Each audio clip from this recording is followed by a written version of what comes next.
नमस्कार दर्शकों, बात आज की चैनल में आपका स्वागत है। मैं हूं निपुण भार्गव और पेश है आज की सच्ची बात पक्की बात।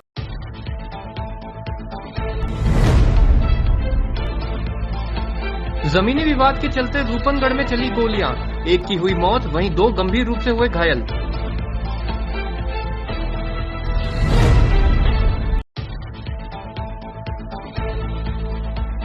अखिल भारतीय राष्ट्रीय शिक्षक महासंघ द्वारा शिक्षक सम्मेलन का हुआ आयोजन, राज्यपाल ने की शिरकत।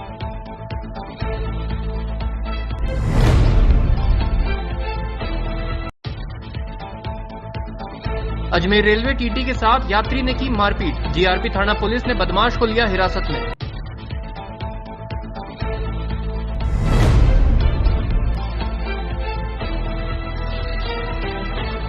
सेकंड ग्रेड पीटीआई परीक्षा में फर्जी अभ्यर्थी बिठाने वाले आरोपी को पुलिस ने किया गिरफ्तार, 2022 का है मामला।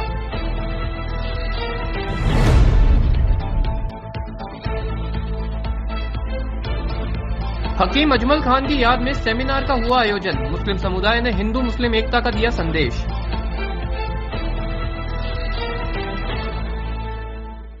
ऐसा स्कूल तलाश रहा हूं जहां बच्चा स्टडी करे और साथ में उसे सभी स्पोर्ट्स फैसिलिटीज भी मिले। अपने बच्चे के लिए सतगुरु इंटरनेशनल स्कूल चुनो। स्टडी के साथ साथ यहां इवनिंग में नेशनल लेवल के कोचेज द्वारा swimming, badminton, lawn tennis, table tennis, basketball जैसे स्पोर्ट्स की ट्रेनिंग दी जाती है। अरे वाह! सतगुरु इंटरनेशनल स्कूल, पृथ्वीराज नगर, ऑपोजिट ए ब्लॉक, पंचशील, अजमेर।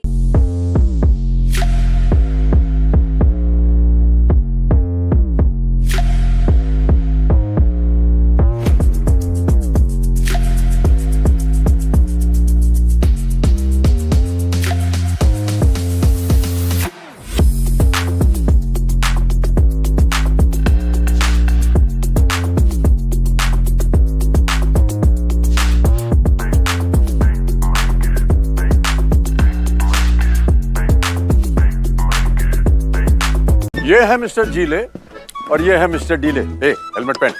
वहाँ डीले बोले, अरे यार, यहाँ जीले हर मोड़ पर है तैयार। Take me to the nearest petrol pump. ये बन गए कूल भुलैया। जीले जाने गली गलियां। मॉरल ऑफ द स्टोरी ये है कि जब लाइफ में रहना हो आगे तो कनेक्टेड रहना है जरूरी। TVS Jupiter with smart connect, voice assist, turn by turn navigation और कॉल एंड एसएमएस अलर्ट्स के साथ कनेक्टेड रहिएगा तो फायदे में रहिएगा। टीवीएस जुपिटर, ज्यादा का फायदा।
सर्किट मामू नहीं बनने का, रेडीनेट फाइबर लगाने का। इंटरनेट बोले तो रेडीनेट फाइबर नेट। डिटेल्स के लिए 7412001234 पे कॉल लगाने का। सही है भाई। इंटरनेट बोले तो रेडीनेट फाइबर। और अब शुरू करते हैं बातों का बेहतरीन सफर। रूपनगढ़ में स्थित श्वेतांबर जैन समाज छात्रावास की जमीन का मामला आज इतना बढ़ गया कि दिन दहाड़े सड़क पर गोलियां चल गई, जिसमें एक युवक की मौत हो गई और 2 गंभीर रूप से घायल हो गए। इस घटना के दौरान जेसीबी में भी आग लगा दी गई और बाजार बंद कर दिया गया। सूचना पर पुलिस मौके पर पहुंची और घटनास्थल पर पुलिस जाब्ता तैनात किया गया। घायलों को किशनगढ़ के राजकीय वायन हॉस्पिटल ले जाया गया, जहां से एक घायल 32 वर्षीय नारायण कुमावत को अजमेर के जेएलएन हॉस्पिटल रेफर किया गया, जहां उसका उपचार जारी है। आपको बता दें कि दहशत के कारण पूरा क्षेत्र बंद हो चुका है और अभी तक मरने वाले युवक की पहचान नहीं हो पाई है। अजमेर के महर्षि दयानंद सरस्वती विश्वविद्यालय में अखिल भारतीय राष्ट्रीय शिक्षक महासंघ द्वारा शिक्षक सम्मेलन का आयोजन किया गया, जिसमें राजस्थान के राज्यपाल हरिभाऊ बागड़े ने मुख्य अतिथि के रूप में शिरकत की। यह सम्मेलन राजस्थान में यूनिवर्सिटीज के शिक्षकों के लिए आयोजित किया गया, जिसमें उनकी समस्याओं को सुना गया। आपको बता दें कि इस सम्मेलन में राजस्थान के 10 विश्वविद्यालयों के वाइस चांसलर के साथ साथ ABRSM के राष्ट्रीय अध्यक्ष JP सिंघल भी उपस्थित रहे। आज MDS यूनिवर्सिटी में ABRSM राजस्थान उच्च शिक्षा के तत्वावधान में राजस्थान की यूनिवर्सिटीज़ के टीचर्स के लिए एक दिन का सम्मेलन आयोजित किया था। इसमें प्रमुख रूप से एक तो NEP के क्रियान्वयन की बात है कि सुरवाणी कमेटी की रिपोर्ट्स लागी हो, सभी यूनिवर्सिटीज़ में NEP का क्रियान्वयन समग्र रूप से एक समान रूप से किया जाए। दूसरा, शिक्षकों की समस्याओं में मूल रूप से एक तो यहाँ पर CS की प्रॉब्लम सभी यूनिवर्सिटीज़ में है। करियर एडवांसमेंट स्कीम के तहत जिन टीचर्स को उनका वित्तीय लाभ समय पर मिलना चाहिए वो बिल्कुल भी नहीं मिल पा रहा है और बहुत सारी यूनिवर्सिटीज़ में 8-9 साल से वो चीज़ें ड्यू है।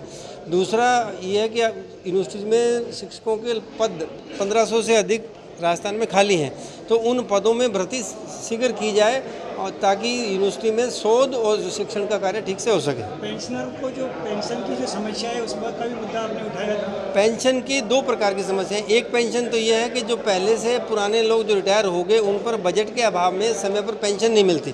तो मैंने माननीय कुलाधिपति महोदय से आग्रह किया है कि जिन यूनिवर्सिटीज़ में ये पेंशन पुराने शिक्षकों को नहीं मिलती है उनको तय समय 1 तारीख को उनकी पेंशन मिले, इनका ठीक से व्यवस्था निर्धारित की जाए। इसमें आज 10 यूनिवर्सिटीज़ के तो कुलपति हैं। मुख्य अतिथि माननीय कुलाधिपति राज्यपाल जी थे। ABRSM के राष्ट्रीय अध्यक्ष JP सिंघल साहब विशिष्ट अतिथि के रूप में उपस्थित थे। संघ के क्षेत्र प्रचारक माननीय निम्बाराम जी भी इसमें उपस्थित थे। ऋषिकेश से अहमदाबाद जाने वाली योगा एक्सप्रेस में आज उप टिकट निरीक्षक रमेश कुमार यादव के साथ एक यात्री ने बदतमीजी कर बुरी तरह मारपीट की। रमेश यादव ने बताया कि जब वह टिकट चेक कर रहे थे तभी एक यात्री उन्हें बिना टिकट के मिला। जब उन्होंने उससे टिकट बनवाने को कहा तो उसने मना कर दिया। इसके बाद उन्होंने उसके खिलाफ कार्रवाई करने की प्रक्रिया शुरू की तो उनसे छीना झपटी करने लगा और बुरी तरह मारपीट करने लगा। इस दौरान अन्य यात्रियों ने बीच बचाव कर उन्हें बचाया। इसके बाद उन्होंने GRP थाना पुलिस को इसकी सूचना दी, जिसके बाद पुलिस ने आरोपी को हिरासत में लेकर कार्रवाई शुरू की। मैं गाड़ी संख्या 19032 योग नगरी ऋषिकेश से अहमदाबाद जाने वाली योगा एक्सप्रेस में था। दिल्ली से कार्यरत था। दिल्ली से आ रहे थे अजमेर वर्किंग करते हुए। जयपुर के बाद जब मैं S2 कोच में टिकट चेक करने गया तो एक पैसेंजर बिना टिकट व्यक्ति खड़ा था। उससे टिकट पूछा तो बोला नहीं है। टिकट बनवा लो, बोला नहीं है, पैसा नहीं है। ID दो, मैं उचित कार्रवाई करूँ। तो मैं मेमो जो हमारा रेलवे नियमानुसार जो कार्रवाई करते हैं कि RPF को हैंड ओवर करने के लिए मेमो 4 लाइनें लिख करके देते हैं कि बिना टिकट यात्री से जुर्माना वसूल करवाया जाए।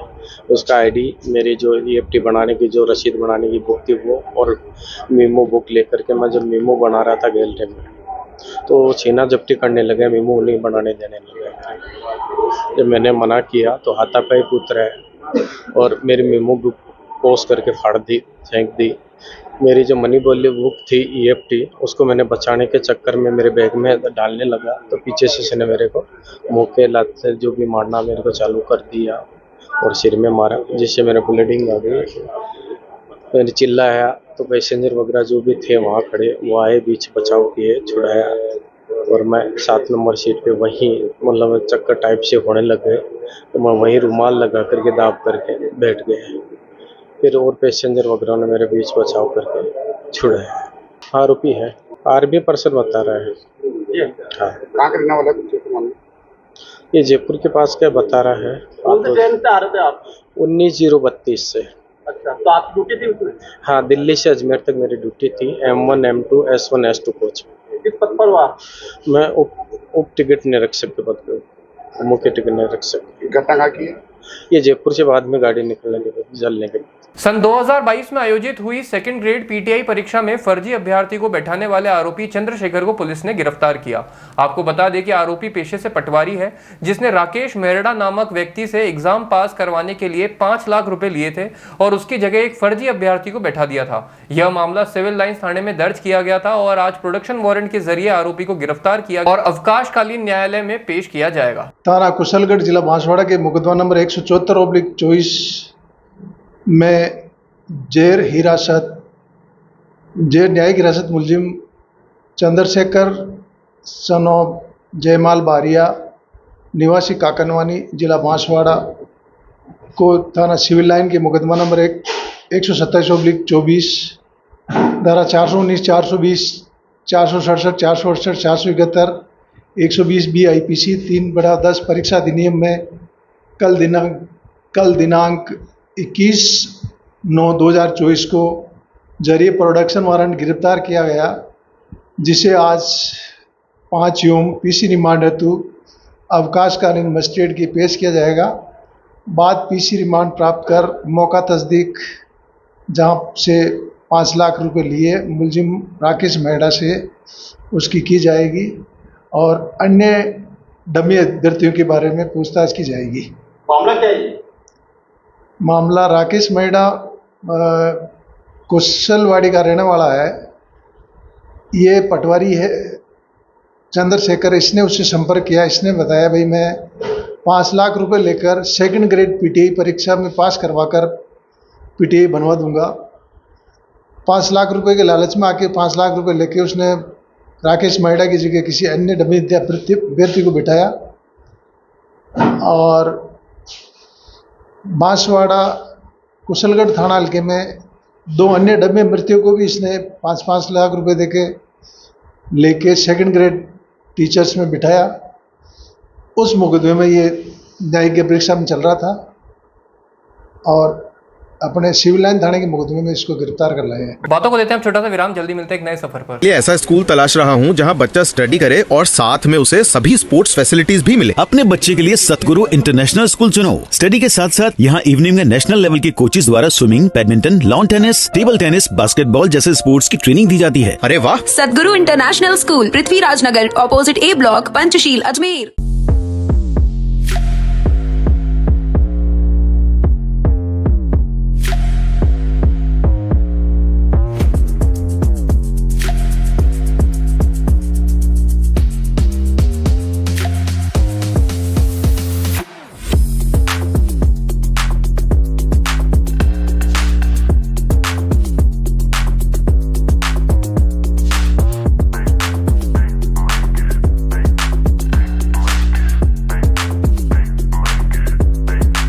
ये है मिस्टर जीले और ये है मिस्टर डीले। हेलमेट पहन।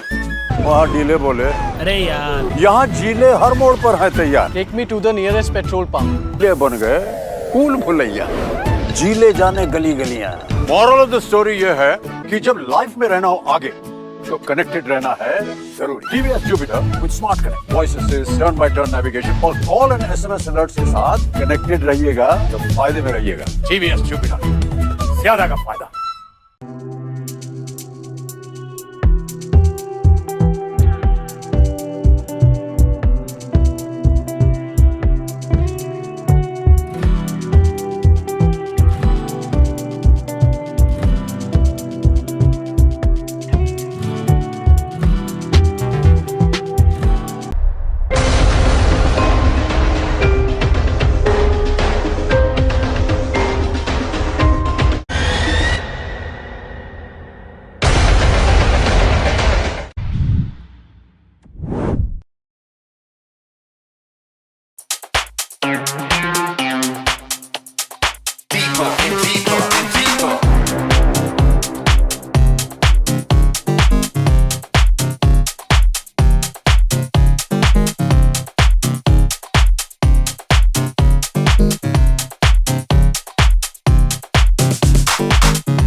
ये सर्किट मामू नहीं बनने का, रेडीनेट फाइबर लगाने का, इंटरनेट बोले तो रेडीनेट फाइबर नेट। डिटेल्स के लिए 7412001234 पे कॉल लगाने का। सही है भाई।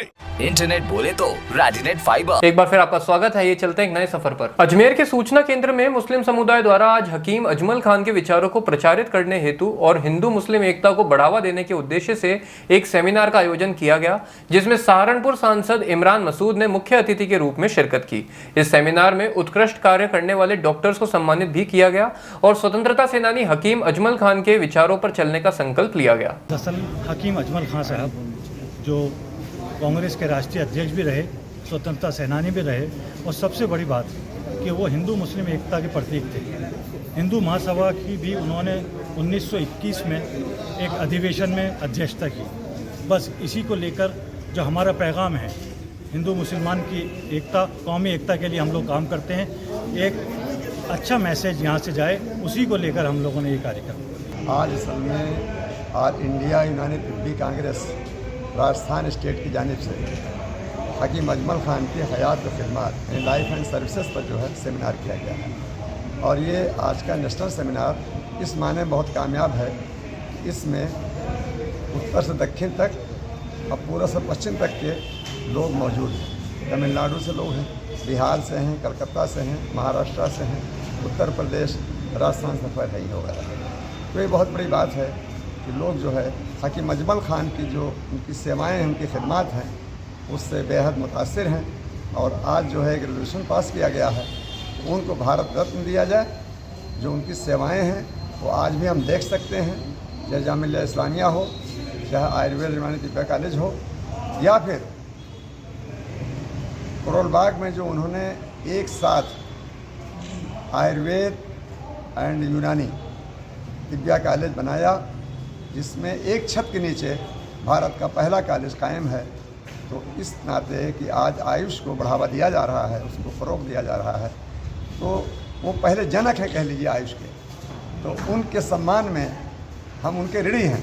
उस कर्ज को उतारने के लिए भारत सरकार उन्हें भारत सरकार से नवाजे। दूसरे उनके कायम किए हुए तिब्बा कॉलेज को यूनिवर्सिटी का दर्जा दे। फ्रीडम फाइटर हकीम अजमल साहब की ज़िंदगी के बारे में था, और हकीम अजमल साहब की ज़िंदगी के बारे में आज के दौर में लोगों को पता चलना चाहिए कि वो एक अकेली शख्सियत, वाहिद शख्सियत थी कि जिसको हिंदू और मुसलमान दोनों बेइंतहा प्यार करते थे। एक ही वक्त में उन्होंने कांग्रेस की भी सदारत करी और 1921 के हिंदू महासभा अधिवेशन के अंदर हिंदू महासभा के अधिवेशन की भी सदारत करी। तो जिस आदमी का सब लोगों में, क्योंकि उस गंगा जमनी तहजीब को इन्होंने सबसे पहला काम किया कि आयुर्वेद यूनानी कॉलेज खोलने का काम किया। आयुर्वेद और यूनान को अलग नहीं करने का काम, यूनानी को अलग नहीं किया, उन्होंने आयुर्वेद और यूनानी को दोनों को इकट्ठा करने का काम किया। और बातों को देते हैं हम छोटा सा विराम, जल्दी मिलते हैं एक नए सफर पर। ये ऐसा स्कूल तलाश रहा हूँ जहाँ बच्चा स्टडी करे और साथ में उसे सभी स्पोर्ट्स फैसिलिटीज भी मिले। अपने बच्चे के लिए सतगुरु इंटरनेशनल स्कूल चुनो। स्टडी के साथ साथ यहाँ इवनिंग में नेशनल लेवल के कोचेज द्वारा swimming, badminton, lawn tennis, table tennis, basketball जैसे स्पोर्ट्स की ट्रेनिंग दी जाती है। अरे वाह। सतगुरु इंटरनेशनल स्कूल, पृथ्वीराज नगर, ऑपोजिट ए ब्लॉक, पंचशील, अजमेर।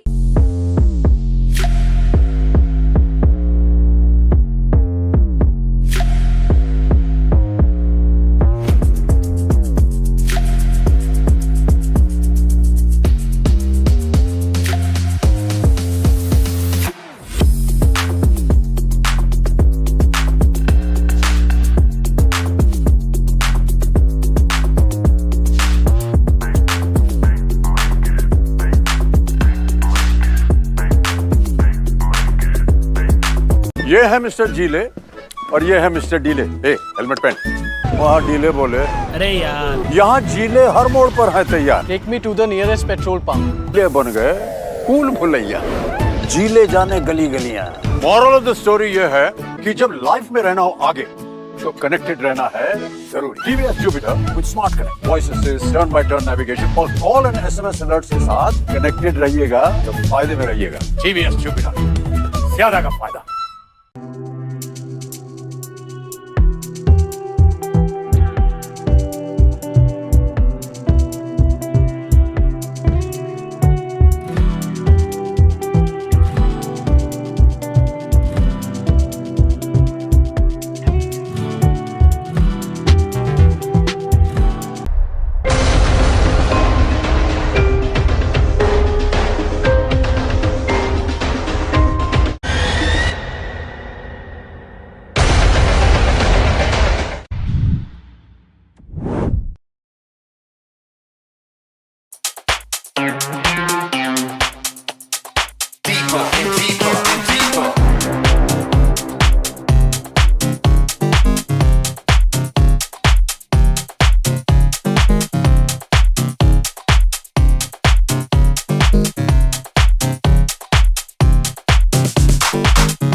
सर्किट, मामू नहीं बनने का, रेडीनेट फाइबर लगाने का, इंटरनेट बोले तो रेडीनेट फाइबर नेट। डिटेल्स के लिए 7412001234 पे कॉल लगाने का। सही है भाई।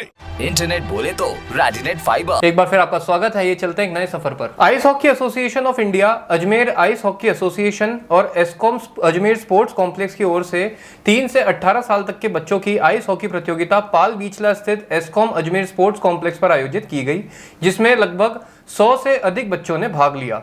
इस प्रतियोगिता के मुख्य अतिथि हरजिंदर सिंह थे, जो कि ice hockey association of India के जनरल सेक्रेटरी के पद पर कार्यरत हैं। कार्यक्रम की अध्यक्षता नगर निगम पार्षद देवेंद्र सिंह शेखावत ने की और सभी विजेता बच्चों को एस्कॉम स्पोर्ट्स कॉम्प्लेक्स की तरफ से ट्रॉफी और मेडल दिए गए।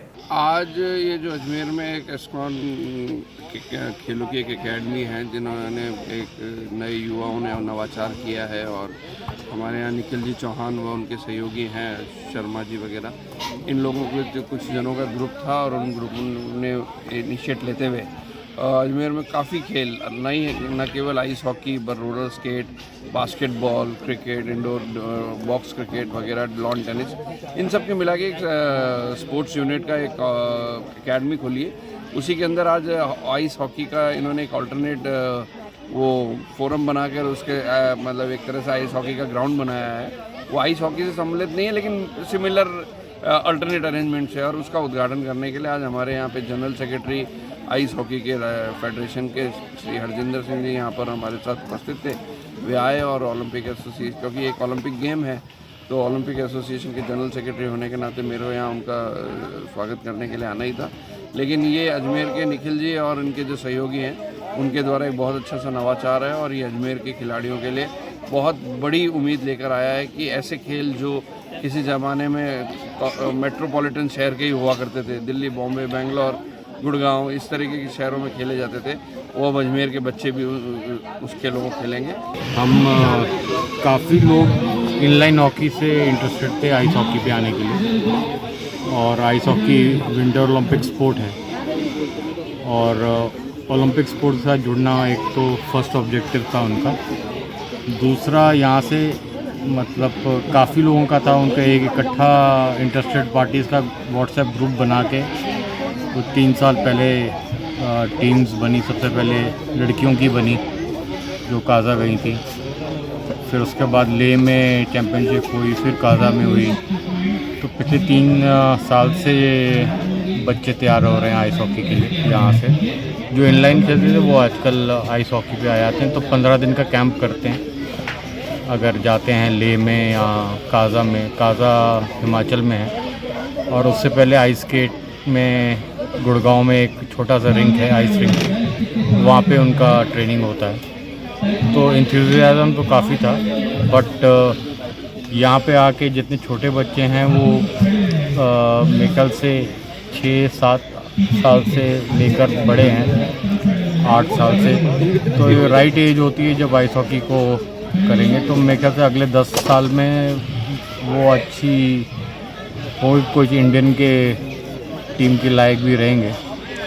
और सबसे बड़ा हाथ तो इसमें इंकरेजमेंट का तो पेरेंट्स का होता है, तो हमने तो आके सबसे पहले पेरेंट्स को ही थैंक यू किया, क्योंकि जब तक प्लेयर्स की तरफ से तो कंट्रीब्यूशन रहता ही है, तो प्लेयर की जो फैमिलीज़ हैं they are the main contributor, और उनके बिना तो I don't think so nothing is possible.